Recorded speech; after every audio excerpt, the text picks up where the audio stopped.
is a pile of rubble. What once was homes, there is now only dust, broken concrete and heartbreak, as rescue workers removed dozens of bodies. No one was expecting this. This is a tranquil area. All the residents are civilians. No one here belonged to factions or militias. No one. All across the Gaza Strip, the horror of war is felt daily. Over 35,000 Palestinians have lost their lives since the fighting began in October. In central Gaza, Palestinians laid to rest their loved ones, many of them children. In northern Gaza, fighting between Hamas and Israeli soldiers has intensified. In the southern part, in Rafah, the Israeli army says they're advancing on what they see as the last bastion of Hamas. One of the last remaining places of refuge for civilians, the UN says some 800,000 Palestinians, many already displaced, have been forced to flee Rafah.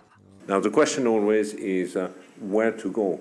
And we keep saying there is absolutely nowhere to go because there is absolutely no safe place in the Gaza Strip. On the political front, the White House's national security advisor met with Benjamin Netanyahu to put pressure on Israel to lower civilian casualties and to brief the Israeli prime minister on the U.S.'s talks with Saudi Arabia.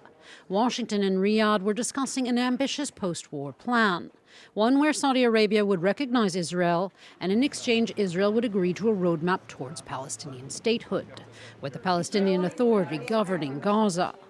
But for Netanyahu, that's out of the question. His office said it's focusing on its military operations and that it will maintain security in Gaza for an open-ended amount of time.